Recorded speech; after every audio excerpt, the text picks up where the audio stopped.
Alright, what's up, gang? Bit of a surprise drop today, but I am doing a quick stream today. I've decided I'm getting work off on Fridays, my new job. 4-day work week, so I thought Fridays would be a fun time to start this project of mine that I've been meaning to start for ages. Start project of mine I've been fucking with for ages of doing sort of TOing informational content. Spoke about it like ages ago when I finished uni last year, but just been super busy over the past sort of 8 months or so, but finally able to get it started now. It's just going to be sort of most Fridays if I can, going to be doing sort of a stream for maybe 45 minutes, an hour, and then all the stuff will get thrown up onto YouTube, just going over some basics of TOing, some stuff behind the scenes, just some sort of tips and tricks I've learned, basically just to create a bit of resources to refer people to if they've got questions, or just, if it helps one person out, that's a win for me. So I'm not too concerned about the live viewers in the chat. Obviously, it'd be nice to have people talking along and going through, but I'm basically just going to go through a few pieces of knowledge that I've picked up over time, and hopefully it'll be useful for someone who's watching. So without further sort of guff, I'm going to go into it. I'm going to start with going to top8.com. It's a really, really powerful website, Top8. It's great for everyone who runs a weekly. If you're not graphically blessed like myself, I'm awful with the creative side of stuff, but you can still get some really nice looking graphics put up for your weekly every week using this website. So I'm going to run through basically the basics of how you use it, because there's a few different settings and stuff that people don't know, and then get into some more sort of custom stuff, talk about some of the different top 8 graphics I've done and what you should be looking for. So the first thing to know is it's not just a Smash Ultimate thing, it's got all these different games. I mainly use Ultimate and obviously Melee. For the weeklies, I've done the Rivals one, PM one as well, I've used Nickel stuff. It's got various helpful things, whatever game you're running, they probably have a top 8 section for it. So, but I'll demonstrate with Ultimate today. What you want to do is, I'm going to use the recent Big Fish. I've already done the top 8 graphic for it, but I'm going to use that. You go to you get the link to the event, and it's important you get the link to the actual event. So if I click on the thing, because StartGG links are tricky, you want this one. You don't want that admin section that you do for reporting when you go, settings, brackets, and you're in the reporting section. That link won't work because it's the admin link. You need just the event Ultimate Singles link, and then you can paste that in there and it'll load in all your data for you. I've seen a lot of people sort of manually type everything in, and it's a real pain in the ass typing all the data in yourself, names, Twitter. So, and then if you've got character data on the StartGG, it pulls in their most recent or most used character for the event, which is really handy. So all you have to do to go through on this data is, you can add a flag. Some people add flags. I've never bothered with flags. I think it's a contentious in Ireland to add flags, so clutters up the screen as well, I think, on the top 8 graphic. So I've never really bothered with it. But yeah, then obviously you've got the secondaries button here and the character alts. So, for example, Graham plays the Spoot, Purple Roy, Leo plays Red Wolf, if you'll click for me, etc., etc. You can change what you want. And if you're a TO who knows your events, you know what alts people are playing. It's very easy to pick. Some of them have got little sort of tricky names. You have to memorize certain alts. Yoshi's got piss easy ones where you know exactly what he's getting, but Sheik's got red, indigo, purple. Those are sort of confusing sometimes. But yeah, that's it. I will say always use the enter tournament link. Never enter the data manually, because otherwise you're just wasting everyone's time. Then this info is nice. This info is the info that goes. So if I use the sample text, this top left text goes here. The StartGG link will go down here with this as well, which goes. I think the StartGG link goes here, and the bottom text goes here. I, on most events, never use this data here because we're going to replace that with a logo, if you see in a second. But there's not much to talk about here with the info, obviously, other than important from the link. The layout options is where you can get creative with your colors and your look. I think the first thing I'm going to say to everyone is please turn off this black background for characters box. And I'll do an example where I show what it looks like with that black background and without it, and it's night and day better. but please untick this. This character shadow one is optional. I use it on at the moment, but I've gone with it off, gone with it on. I think it probably does look nicer, but it depends on what colors you pick. The main thing is obviously pick colors A, consistently, and B, that align with your logo. I recommend picking from your branding and saving it, writing it down somewhere. So I have the Big Fish ones. I have it pinned in my DMs with tab. I think I have a text file. I had it ready here. Yeah, the small pond one I just had in a little text file. So just top8graphics.txt, and that's literally just the main color that gets used and the highlight color there. So just have those ready so that you can load them in and use the hexadecimal value because it's the easiest one to type in. So for Big Fish, I know actually off the top of my head we use 06BCF9 and the highlight color is white. So that's really easy to do. You also always basically want to always add your background image, because if you don't add a background image, you get stuck with this Smash logo, which is fine. It's nice for easy, sort of quickly done, one-off events. But if you want to have consistent branding for your event, you've got to go with a custom one. So my other tip is, if you're going to be doing this every week, is to save a folder right at the top of your things. Cringe is where I store all my Smash Bros stuff. And then 0 Big Fish Top 8s, that's the 0 just puts it right to the top of your folders list. And in this folder, if I show all the types, I've got the logo, transparent logo. It's important that your logo is transparent. A background image, and the font we're going to use. So this background image, we just pick the water. We're going to pick a logo, would be the Big Fish logo, and then the font is really important.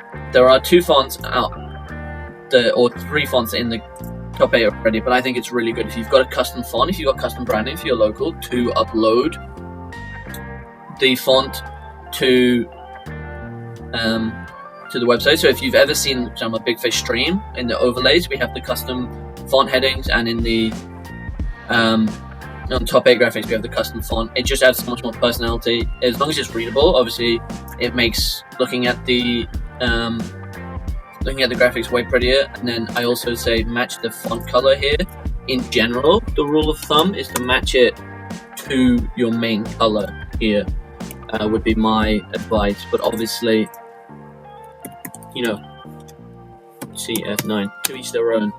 So that's the process I go through. This one I'm doing with the black background on, so I can show you the difference. But that's basically my tips on how to do this. So you see here, you immediately see this black background. It's ugly, it takes up the whole thing. It adds this glow, makes the glow effect on the numbers more prominent, which it looks nice when you've got the background. If you compare that to, I store all the Big Fish ones in my downloads folder, which is pretty bad. If you compare that to a normal Big Fish Top 8, here you can see the difference immediately between the black boxes and the see-through boxes. It makes a world of difference. It looks so much better. So I highly recommend putting those black boxes off and adding your own custom background. You can as well not have the background darkened, which is one of the settings up here, I think. Yeah, darken the background. So I keep the background darkened because otherwise it is a little bit bright. Which you can see if I pull up the actual image itself, would be a bit much information to have the text over the top of that bright background, but the darkened background looks much better. And the tip for this is my best tip. We just use a water graphic because Big Fish is a little bit, it's not got too consistent of brand stuff. It's just the fish and the waters and stuff. But if you're doing it for a bigger event, you probably have a custom graphic made and a custom sort of banner and an asset pack. And this is what you got to do. You got to ask your designer for the asset for your logo, so that when you're doing the top 8 graphic, you can add the background in. If I show you when I did the stomping ground ones, so this was the banner Graham gave, and obviously this is the full thing that we use for most of the Run of Small Pond. Lovely. I mean, it looks good. It's a good logo, but the background image is what we use as the background for the top 8, and then we just stuck the little transparent logo over the top. So if I can pull up the example of that, here is a top 8 for Small Pond 16. You can see here we've just got the background there. We've matched the colors up to the colors from the logo. no custom font here, and you can see I'm missing the shadow on this one as well, which I quite liked for small font. I think it adds the aesthetic a little bit more of it being underground, but to each their own on that one. But yeah, rather than having the full banner in the background, we just had the background and then the little logo up top. But you can elect, if you want to go for the full banner in the background, like I've done for Stomping Ground for the last couple of tournaments, which I think works well for that because of the size of the background on this one. Again with the darkened background, and then you don't need to put a logo in, you just let the text run. And I think because of the complementary colours on Stomping Ground, I think that one works well. What I actually could have done, I think, it's a little bit one colour, is I could have taken this highlight colour and made that the background colour of the, the character silhouettes. That could have looked cool. You've got customization, really, the world's your oyster, but just experiment it, get it down, and then you've got to end up with a consistent style. So that's my tips for using Top 8 if you're running events. Key imports are please I'll go to the big cap for this one. The key important things for this one are please import the data from StartGG directly. Do not type it all in yourself, because you get typos, you get a waste of time, and it's awful. Import the data straight from StartGG using the link here. Please, as well, if you have reported character data, use the character data to fill these in, because it's way easier than searching back through yourself and asking people. I've seen some locals in, I think, Scotland do it, where they get the players who made Top 8 to send in which ults they want to use for the Top 8 graphic, which I like. I think it's a good system. I just do it myself manually for Big Fish. I've just sort of, if people use different ults, guess which one they prefer or which one they usually get. For example, Mark these days has been switching around a lot with the UV one because he always gets the red because it's iconic. So, yeah. And then when customizing, please uncheck please uncheck the black background box. Please add your background image and your highlight colors, and don't just leave it as the default. And then if you have a brand pack, use your own background, use your own font. The font is such a difference maker. I realized I've done this one wrong here. We keep the text white. It's only when I do the black background, because that text is unreadable. But please do the font. I mean, if you look at the difference between the Big Fish one I threw up here and the Stomping Ground one, just like different levels of personality in both. Big Fish, you see this font, you instantly think of Big Fish, and the branding we've got going on there, and this one's just a little bit more generic. So please, find your custom one, add those three things: the data, the background, and the black background, and the color text, and then once you've got a design, stick to it, because then you can use it. It goes in your Twitter, your Instagram, your wherever you put it up. We use them for the YouTube thumbnails as well, and just having that consistency across, I think it makes a world of difference. So that's my little run through on Top 8. I was going to do this in a document format, but putting it on the video, it's easier. You get the examples up, I get to talk through it and add my little thing. I might have rambled a bit, but we'll move on to the next topic I wanted to discuss, which was StartGG pages. Because I did an example of this. I think they were talking about the StartGG page for TRC. And I was speaking to Bev about this, and he was like, "You got any tips for customizing StartGG pages?" And I said, "I've put up a fair few StartGGs in my time. It is a skill to have everything looking good and nice, and there is a bunch of key information that needs to be on your StartGG page that if you forget, you're just going to have people asking questions about it. You're going to have to constantly be updating it on your posts, on your socials and stuff. If you've got it all in one place on the StartGG page, you can just direct people to the home and say all the details are on there. If you've got any follow-up questions, obviously come to me, but you don't want to be answering questions left, right, and center all the time. So, firstly, this is going to be looking at more of a regional thing. I can go through the Big Fish, the weekly StartGG, which is a little bit scuffed because it's come in over the years, but the main important thing is keep your social medias updated and accurate on this. We've got Discord, Twitter, YouTube, Twitch. I really should have the Instagram update on here now. I think I fucked up copying that across because I did put it in at one point. So that'll have to be added. Otherwise it's small down. But yeah, keep your social medias up. The schedule and the location are really what people are most there for. So at the top of your page for a weekly, particularly just location and schedule and any other sort of bits and bobs. Big Fish doesn't have too much.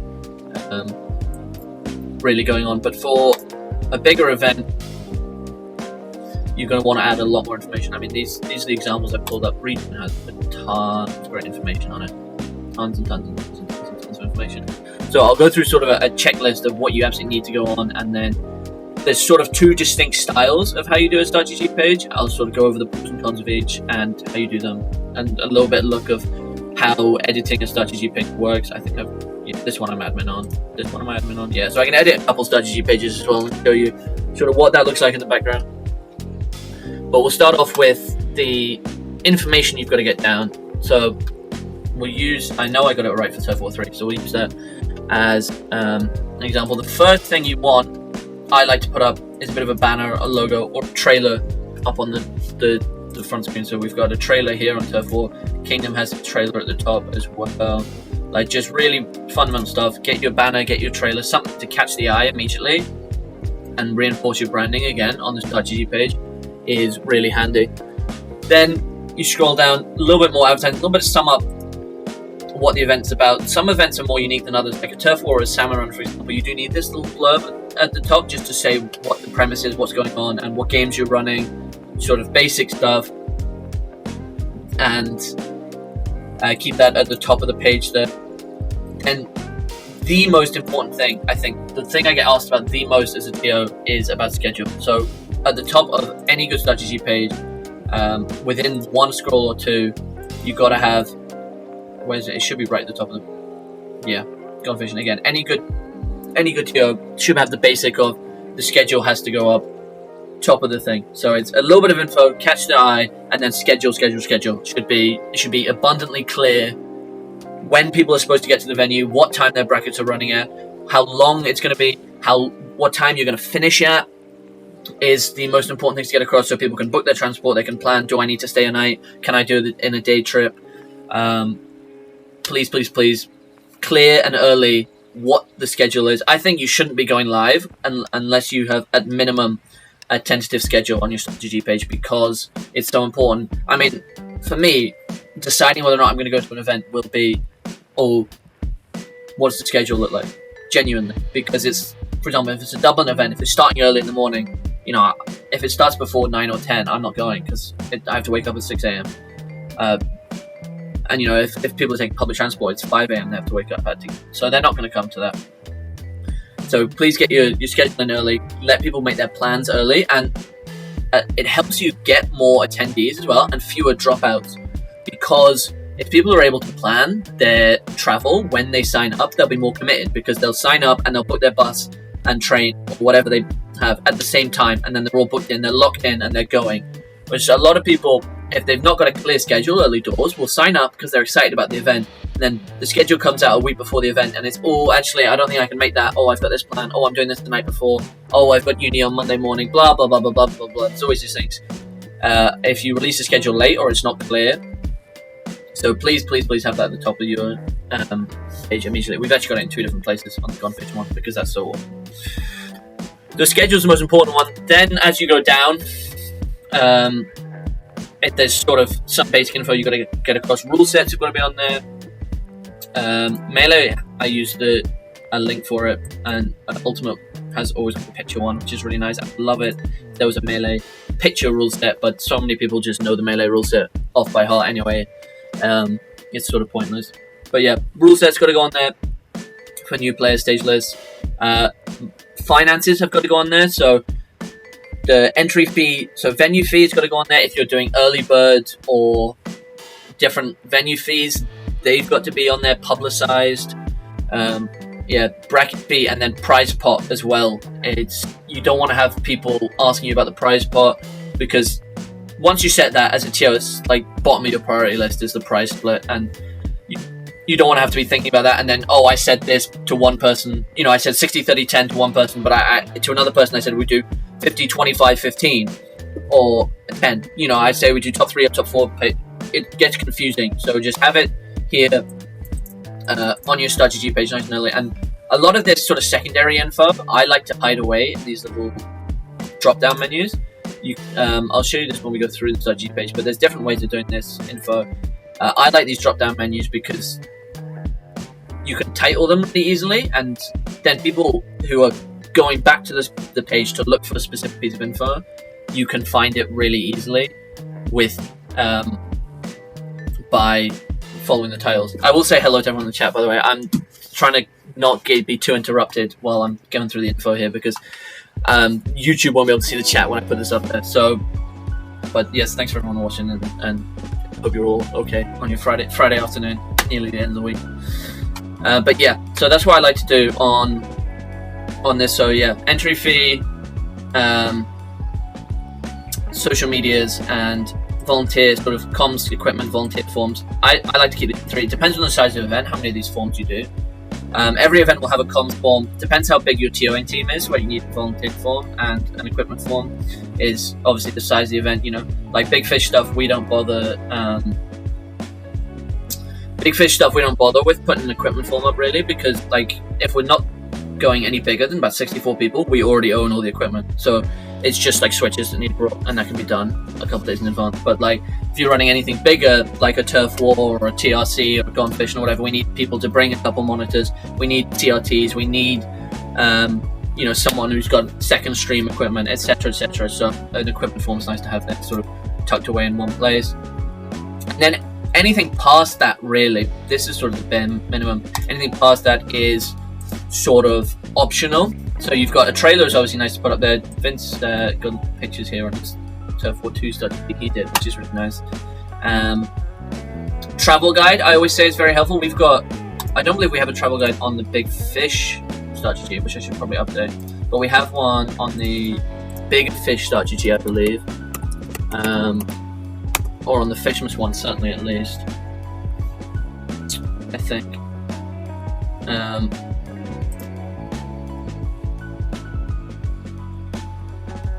Yeah, travel guide. So the travel guide can come in two different ways. We have for something that's just in like a national tournament. So people are only going to really be coming from Ireland to see this. You know, it's mostly Belfast locals or people getting the train into Grand Central. So people aren't really flying in very often for Ulster Pavilion Bar events, certainly. So we just need a little bit of info about how to get the bus from city centre. But for example, for an event like Gone Fishing, which we were pretty keen on we were pretty keen on getting the internationals in. You want to do a full-fledged travel guide, and I could probably go over how to write a travel guide like this in more detail, but this gives you the local transport, and then we've got flights and different flights from different UK cities, and accommodation guide as well, different hotels in and around Belfast. Really nice to have that on the Start.gg page for anyone flying in. Just make life easier. You know, it's your responsibility, I think, as a TO to get people in to the building.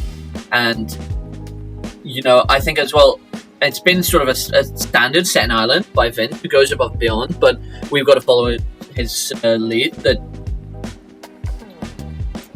you've got to look after your attendees. So you've got to, not only have they signed up, but chase them up to make sure they've got a hotel booked, chase them up to make sure they've got accommodation,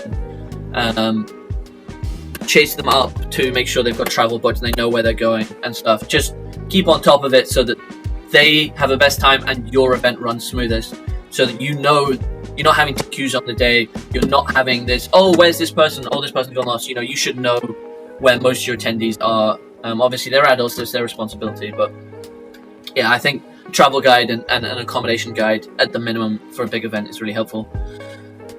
Like I said, social media, you should get your social medias linked. I think it's really important, particularly as time goes on, that you try and diversify your social media as much as you can. That's why I'm trying to do these Twitch streams. That's why we're starting up the Instagram, but keeping them all linked on your Start.gg page, so that, and equally having your Start.gg page linked on those social medias. So having a short slug, which I don't know, do people know about short slugs? That's when you've seen it there, where I typed in here Start.gg, so it's got the, well, if I skip, so like it's got an event has start GG tournament turf war details. It's a bit of a mouthful that. Whereas here, so yeah, it's tournament. There's always a bigger fish 18, but you can have a short slug. That's an advert on music. You can have a short slug, which is just start.gg / whatever the name of your event is. So I use this all the time when I'm putting in my events into the thing when I'm looking at my start.gg page. So start.gg big fish, bigger fish, big fish. But you should have this linked in the on your social media sites because that stays consistent. It can carry over for events. For example, every big fish is start.gg / big fish, and when you type that in, it takes you to the latest big fish that happened because the link stays active, and that's just in settings details, and it's just your short slug here, so you can change that. So different events are going to have different ones, and obviously some are taken. If I just tried to do like Genesis, for example, they would tell me, really, I can have Genesis? That's crazy. That's a bad example. Or Gommel, for example. Yeah, so Gommel is taken by Gommel, obviously. So I can't have that, but I could have, if I were running my own Gommel fish, I could have Gommel fish, you know? So just keeping big fish in there is your short slug. If you're running a regular weekly or a regular tournament series, is really handy to link people to the most recent, to start GG page of the most recent event. And yes, thank you, Graham, for pointing out in the chat that it's good for character counts on social media. So many times I'll be trying to put a tweet out and it's got a really small character limit of what you can advertise. So being able to put in just this rather than tournament / big - fish / 58 or 133 - events - brackets, you know, whatever it is. Yeah, so if you've not got a short slug, that's my big tip, is always keep a short slug updated for every event you run. It's super important. But if we're looking back at sort of what you're putting on the page, that's really the crux of the most important thing. So just to recap, that schedule. So schedule's the most important one by far, and then finances, application forms, venue, access guides, and what else did I say? I missed one. Social medias. Those are the sort of the key things to put on. And a tip for if you are putting it, just check other events you've been to, see what they've put on their start GG. So I always use a Vince Casey one or a regen event. Check, oh, they've put this on their start GG. Should I check it on mine? So that's the sort of the checklist of things to be putting on there. Now, if we're talking from a design perspective, obviously I'm not again, I'll preface it that I'm not the most creative fella of all time, but there are definitely different ways to do the design. This Turf War 3 strategy is very Pascal strategy, and not to toot my own horn, but like when you've looked at enough of these from familiar TOs, like I look at all the Irish ones, you can look at it. You can look at a strategy page and know who made it based on the style, because my ones all look like this with a lot of these paragraphs, a lot of these sort of using the headers a lot, and then these drop-down menus. I use a lot of the drop-down menus. You look at a Vince Casey one, Turf War or Kingdom. His will be side to side, and he will use, if it's got a nice spreadsheet schedule, it's Vince's, or then I stole his spreadsheet from him. But then he will have everything listed up front, side by side, in these sort of sections like this.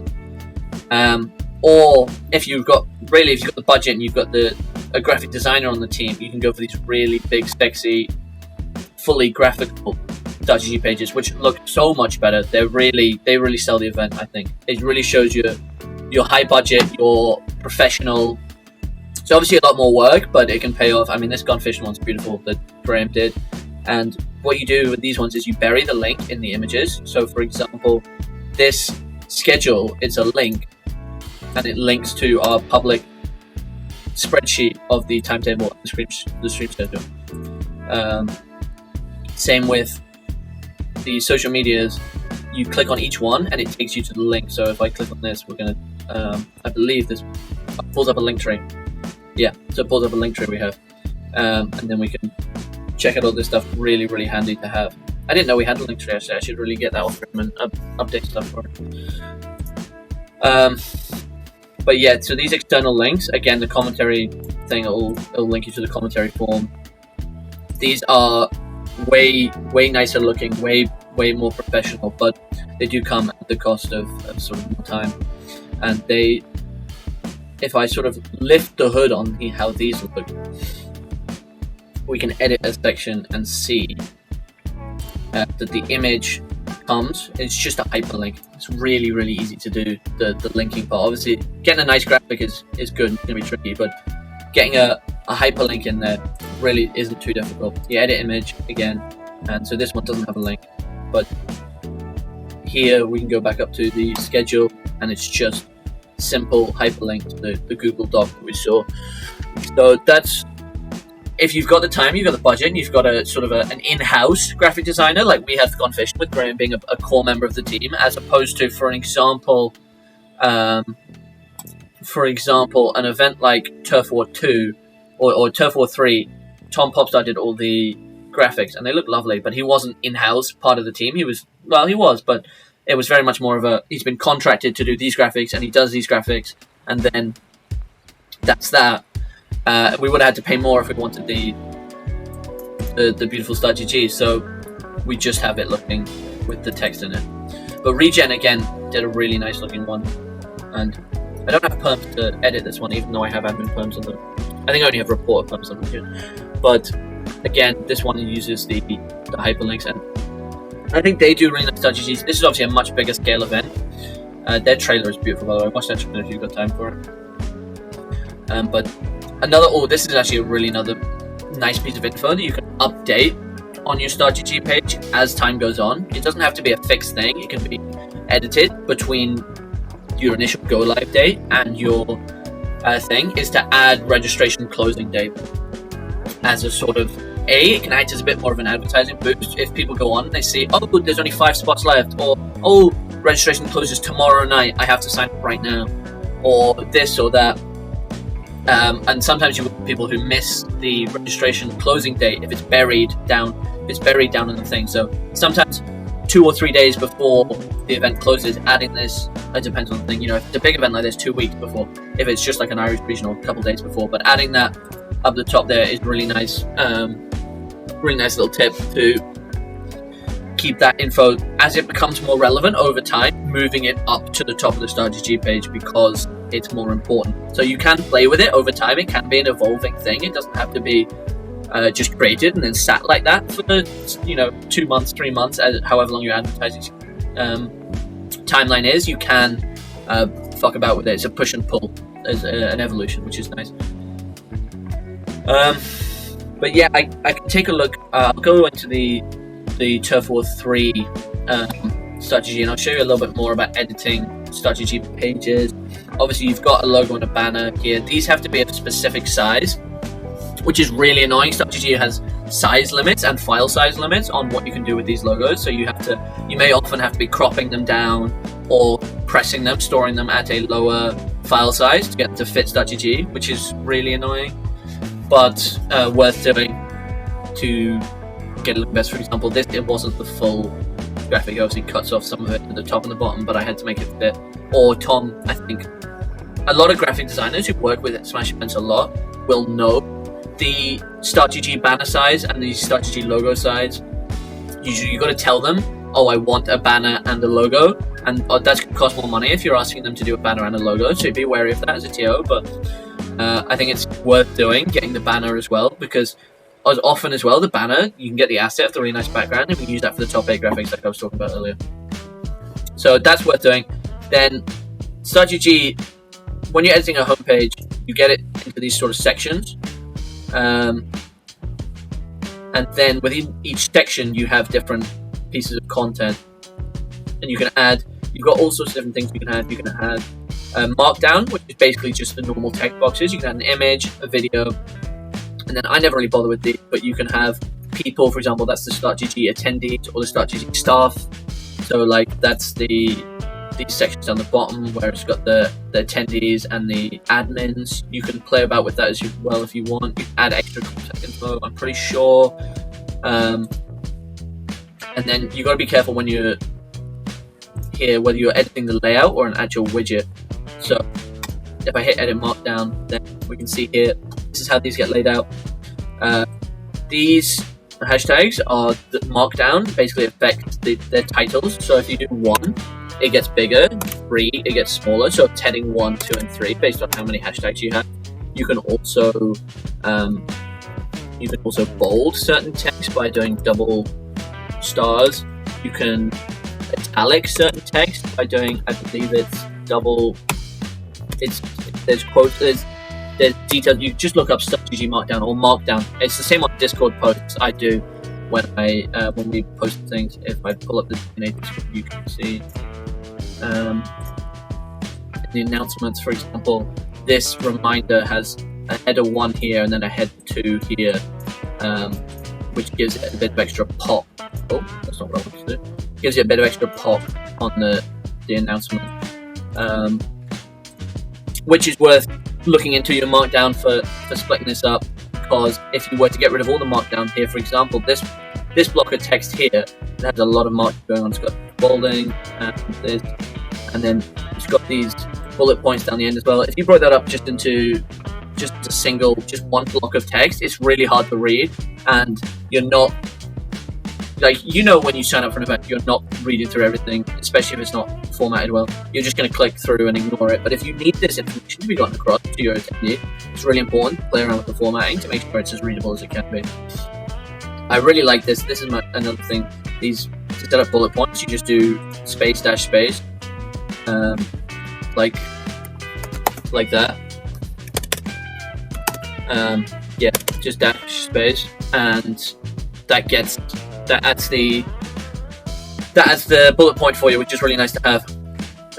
You can also then change around the order in the edit layout sections. For example, say I decided, I want this text box to go above the image.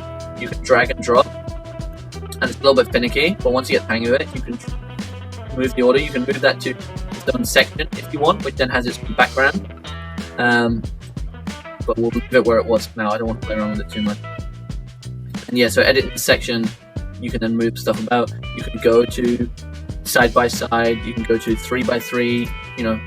Or small section, big section. You can mess around with this. I just keep things generally straight down the middle because it's really simple and you can easily prioritize your info. I also think it reads on mobile.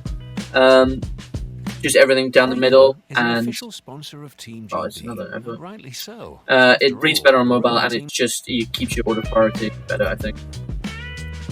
But yeah, and then editing within each section you can then add a title to. So for example, if I added the title of this is a section, that would go above. It'd go straight onto the background above the section, which I tend to avoid these section titles. I think they look ugly, and I would say just one thing that is important for your sections to add either a background image if you've got a nice background image. So we've used here, for example, this one has the grass image. This one has Vince's nice texture of the cards, a background image, or you can go for just they've got a really nice background image on the Regen one, or you can just go for a straight block of color. So I think that's what we do on the Big Fish one. Oh no, we've got the image as well. There you go. So I would find a nice sort of background image you have, or just a block of color that matches your vibe. I think a lot of the less big events I've done, like I think if we check Stomping Ground, that would just have. Would that just have a block of color? Just Stomping Ground. Did we do 3? Did we announce a 3rd one and not run it? I forgot we did that. That's poor from us. But yeah, this one just has like a nice block of color. So each section you can have each piece of text has its background with its background color, and then you have the overall background color of the section, which is display, and then you put the background color for it there.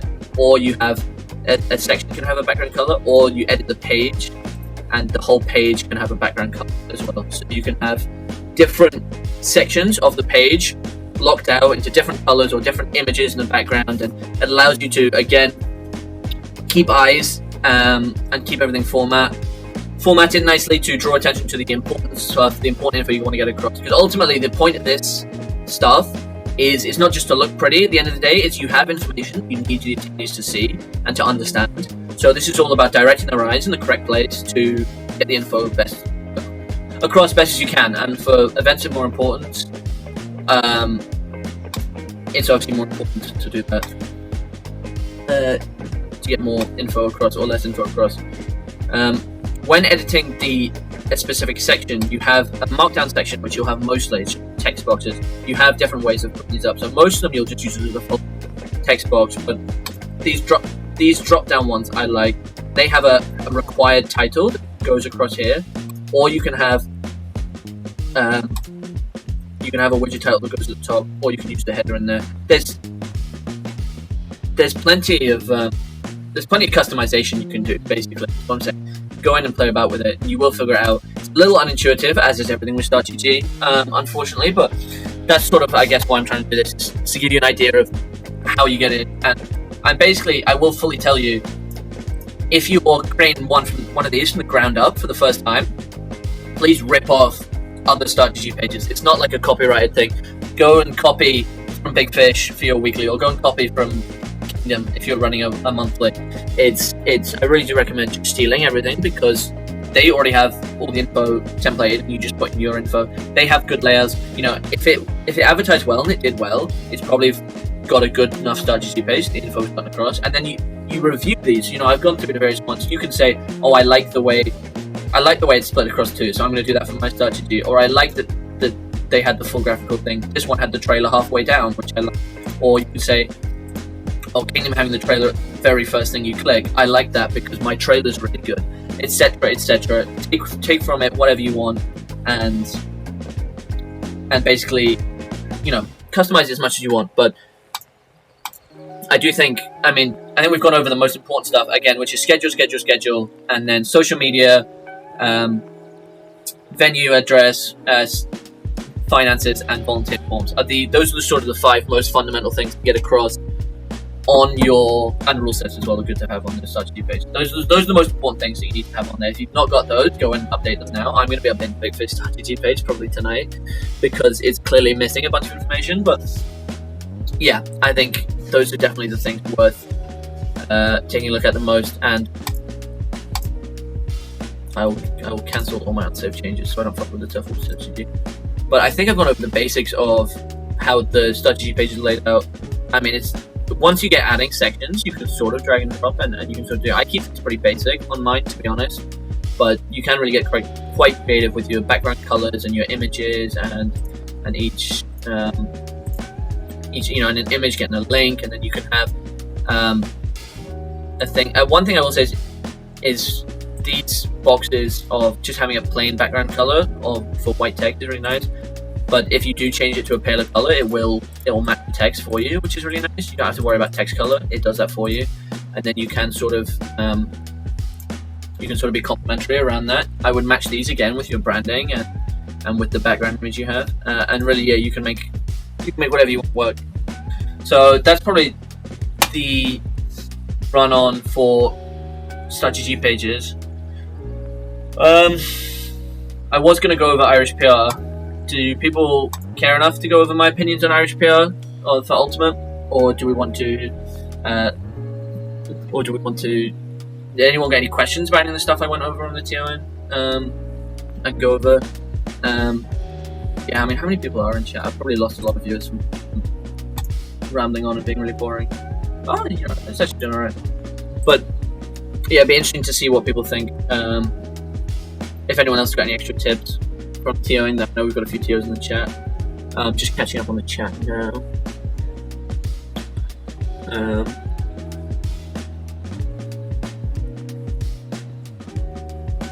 Turkendorf is trying to advertise Plenty. I'll take a look at the Giver Plenty StartGG. Okay, we'll do that quickly. That was advertised on the Melee server. Irish 20. There is Giver Plenty. Okay. Let's take a look at the StartGG page for this.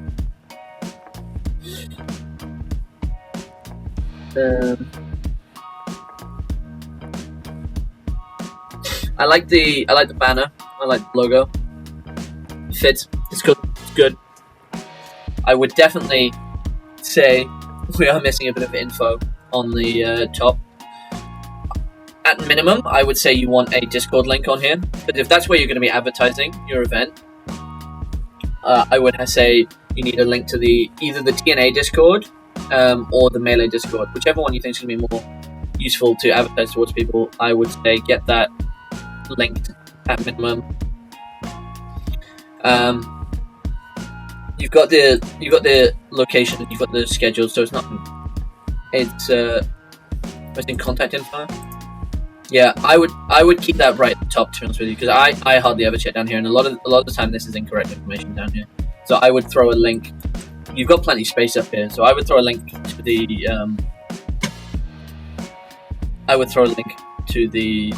Discord. I am also questioning the pick, but I'm sure it's a reference I don't get, so I'll just sort of move past it. It's got a bit of character. I can see the twinkle flag in the background. Yeah, I would agree with Bevs that don't have an email up here. I mean, when I do this, the bigfish.gg, I have one unexpiring Discord link to TNA that I keep at the top, and then I copy and paste from each event. So if you don't know how to make a Discord link, I can show you that now. But I have this one here. Yeah, so that always links you to the TNA Discord. Hopefully, it'll be really embarrassing if this fails. Invite invalid. Awesome. Yeah, but it's supposed to be to the TNA server, which if I should create a link to those, I should know what I'm doing here. But you go invite to server, you copy a link, and you're going to edit the invite link to never expire with no max limit, and then you generate the new link and you copy that, and that's what you would put on your what you would put on your start.gg page, because that's going to stay there, and I would have that here, and I would have a link to it on here. I would maybe say what time you're going to finish at, just so people can you would plan around.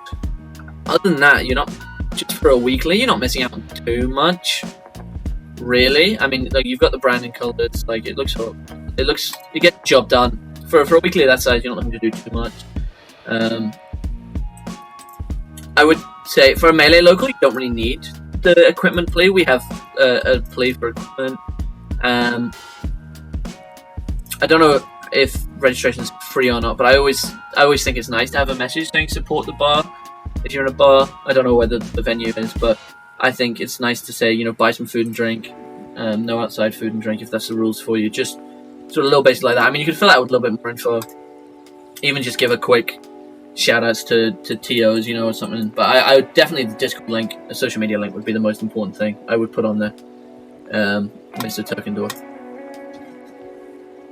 Anyone got any further questions, or should I go over PR thoughts? Jiminy's got big PR thoughts. He wants to hear my thoughts.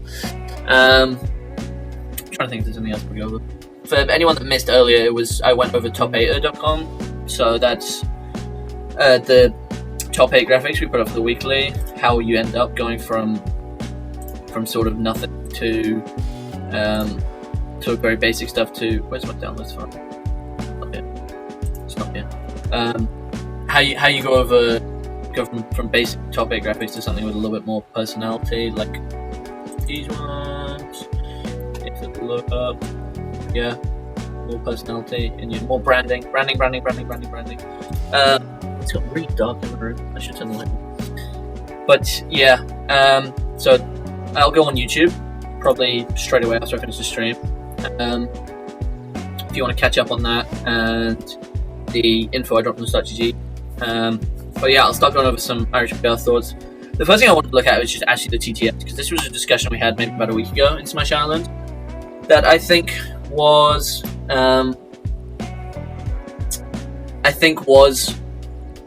controversial, which was the point system and the tiering system and what these numbers all mean and what these tiers all mean. Jamie, TNA is just the Ulster Smash Discord. It's the North Awakened. It's the Ulster Smash Discord, where we advertise all the big fish stuff and the Ulster events. So that's, if you are interested in attending any Ulster events, stuff in there. It's been more active recently. We've been chatting away, and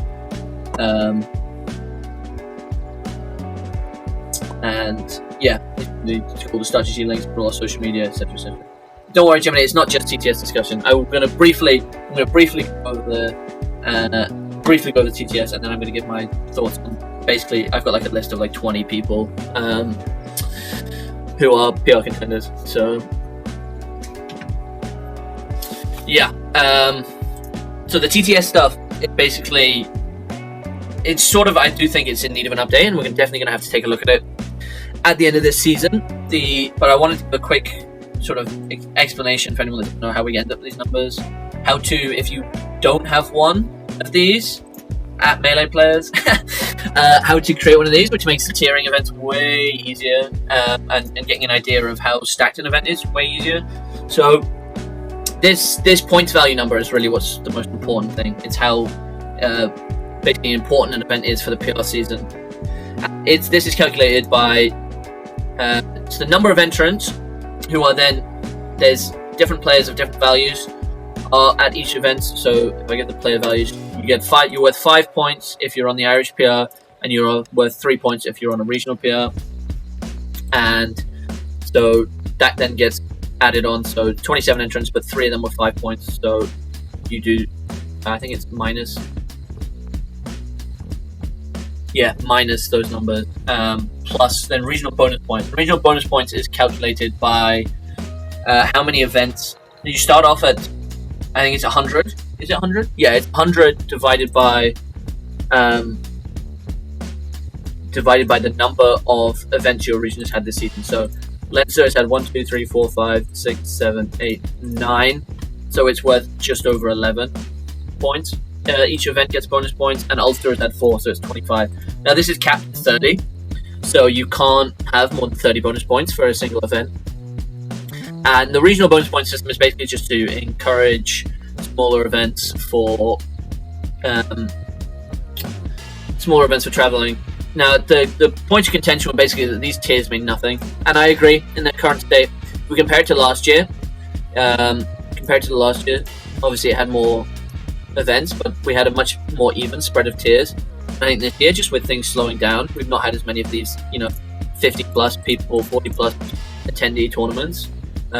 You compare that here, the biggest was 36, and we just haven't had so I think it'll look slightly better at the end of the season, but yeah, the numbers are lower, and we're gonna have to refactor the tiers to affect this. I can show you sort of by playing with it here. If we lower these values a little bit, you actually end up with a much healthier split already of tiers. And obviously the letters don't really mean anything. They can mean whatever you want. But that's just sort of the things that I wouldn't really sweat too much if you're sort of trying to follow into a PR discussion about, this is a D tier, this is a D tier. As long as you're sort of aware of the numbers, they mean more. We don't use an algorithmic ranking, but it is more important. We will be comparing them and say, third, even though they're both D tiers right now, third at Bigger Fish 18 is more impressive than third at Crackdown 15, for example, because it's a 30-point gap, okay, which is quite big relatively. But the points of contention were about the 3-point players being regional PR players and the regional bonus points system. And I agree. I think that it could be lowered, the regional bonus points, in terms of their relative importance. If these points values are going to be lowered overall, maybe cap it at 20 or cap it at 15 to sort of not have it impact the TTS too much. And but I would like to hear solutions for the 3-point players, to be honest, because if you're not doing regional PR, I think what you would do is you would just have to create a list of, say, 30 people. You would say these guys are worth 3 points, and it would be completely arbitrary, and it would be completely panel decided. And I think that introduces too much bias and could be too regionally biased to mess with. But I'd be interesting to see, hear solutions for that if people want to come up with that and sort of DM me. The other thing people were talking about is having these shifting, being more generous in terms of players' values changing over the course of the season. And I can see that. It is a bit of a ball ache to keep up with, a lot of shifting, but I think this is a symptom of the tiers not being correct at the moment, where we could be slightly more generous with these, and then when tier boundaries get lowered and you have more B tiers, for example, top 8 at B tier, that would, if we had these top 3 as B tier instead of C tier, a lot of people who aren't worth points, for example, Gemini, yourself, or other people would have been gotten up to 3 points or 5 points potentially at would have been shifted. And if we don't see many shifts this year, then I think and if the numbers continue to stay down, obviously the winter is a slower season as always. I mean, you can see that even going through here. If you go by date, you start off in the summer with A's and B's, right, up until November. Then you go through November to February. The highest event is like 1 B tier, 2 B tiers, you know what I mean? And then you sort of pick up in not only in volume but in tiers with another A tier and a B tier over summer. So I think we will see as the summer comes, but definitely something to keep our eye on for the future, for the next season. But it's only a short season this year, so I don't want to go changing with it too much, and we'll see moving forward. Now I will quickly go over some of my PR opinions for the current state of affairs. Basically just sort of a lay of the land, really. So we don't need the TTS for this. We can go to big scale. There I am, big scale PR opinions. So the PR opinions are, I don't want to push this on, but I don't want to, there we go, slightly better. So there's definitely a large group of players that are in contention right now for PR. It's probably the most open PR's been in probably since like 22, 23, the year Odie made it on, I would say, which would be, that would be 23. I would say this has been the most open PR has been. There's definitely a lot of players in the race. And I did this after Ankh-Free on Monday, I think, whatever the first was. I went over and sent this to the PR panel, a bunch of players, sort of categorized them. So the first people I would look at would be you guys who are almost definitely top 10 players. That's obviously Crumb and Ronan. I think they're easily 1 and 2 right now, and I don't really think it's up for debate that they're, as of right now, 1 and 2. They're made attendance, or certainly on track to make attendance already, and Crub has been far and away the best player, and Ronan hasn't really lost anyone bar Crub, and obviously Jiminy that one time, or that one event. So I think that's definitely the clear 1 and 2 for me. I think after that, there's a lot of doubts. I think Georgia D is probably the next most obvious name in the conversation. Would like to see him attend some more stacked tournaments. Obviously, Arcadian win was really massive, but I'd like to see him get a bigger sample size of data against a lot of the contenders, and I'd like to see him leave Dublin. It's a big one, or leave Leinster for events, just because it is hard to compete, I think, if you're only staying in one region for a national PR. So that's going to be the case for a lot of people. I'm going to say that I'd like to see some travel from. The next sort of section of people are people who I definitely would have on PR discussion if their attendance was for sure a look, but there's just too many question marks about it right now. Where in this tier I have Wombat, Nerf Kaiser, Hackle Serpent, Steel, Vertex, and Jimbo. That's sort of the next 6 people in terms of their attendance. A little bit iffy. I think I'd have Dimitri in that tier as well, which I forgot about when I wrote this up.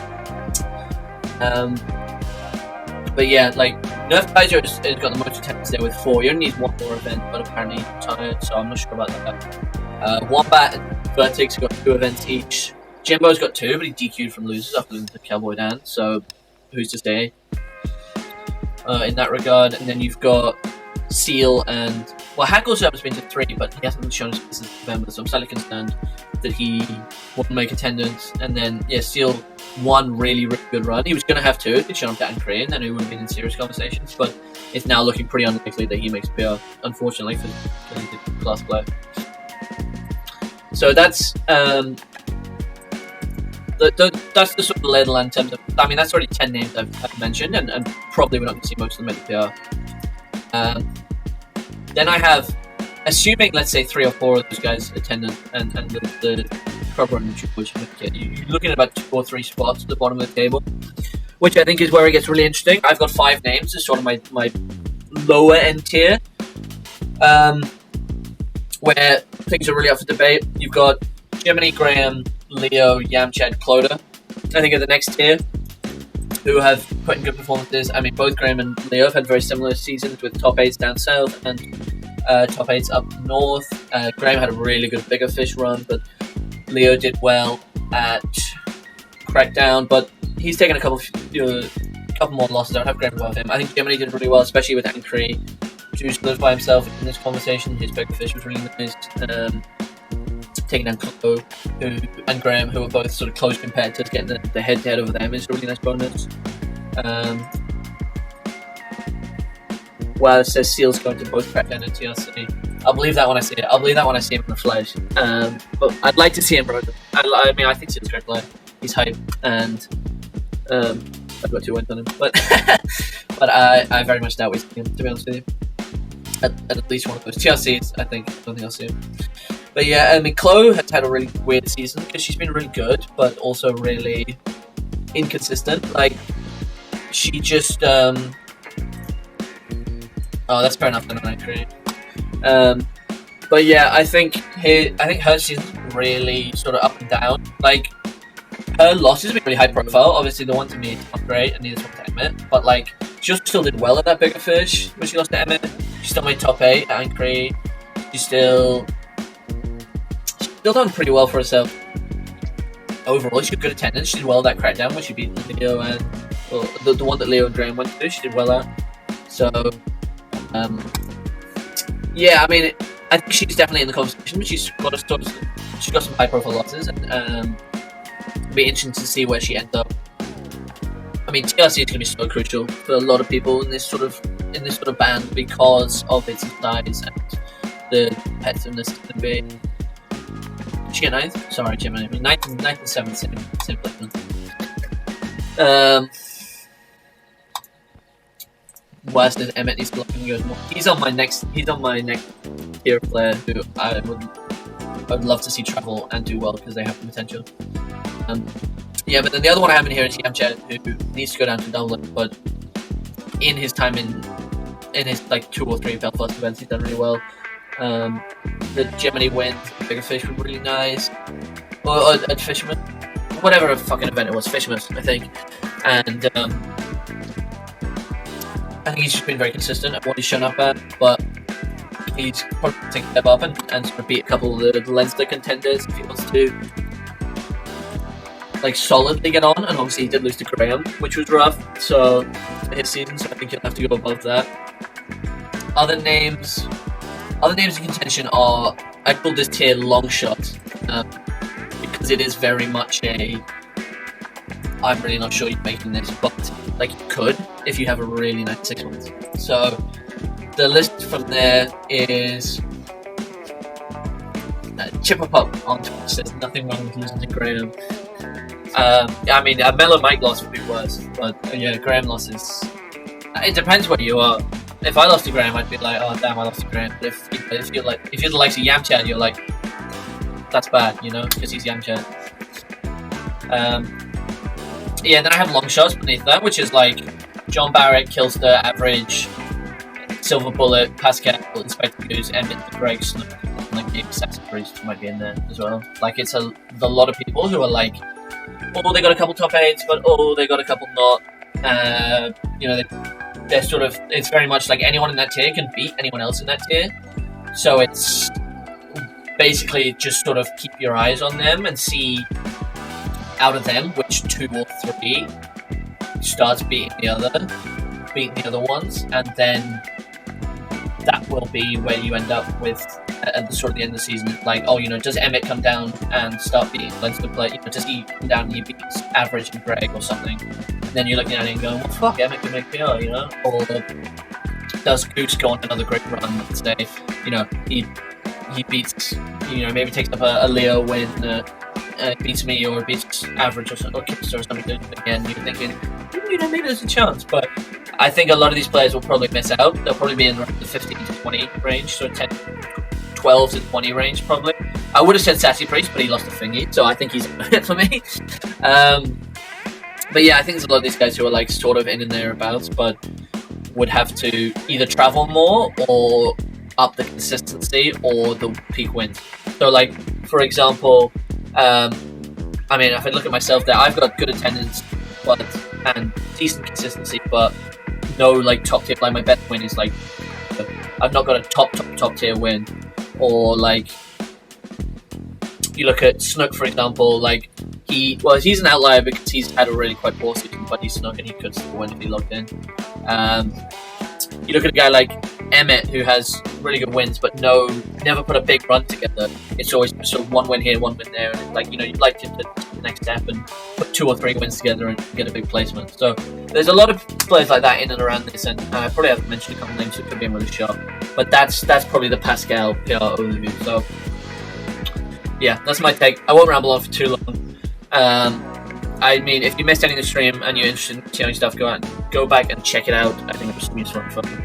And yeah, hopefully I'll be able to make these consistent. I'm not working Fridays starting from now, and my new job is Monday to Thursday, so hopefully I'll be up for it doing these streams on Friday, going over some TOing stuff. Let me know if there's anything you want covered in one of those streams. If there's any TOing stuff, like, next week I'm probably going to have a bracket and posting to social media. I'll probably go through my fish process at some point of going through what to do after each one, or maybe we can do a section on advertising, maybe we can do a segment on streaming, table layouts, there's loads of stuff. So yeah, hopefully we'll make a few episodes out of this, and yeah, if you've got anything you want covered or any questions, please let me know. But yes, full VOD going on YouTube now. Thanks for watching if you stuck around. Cheers guys.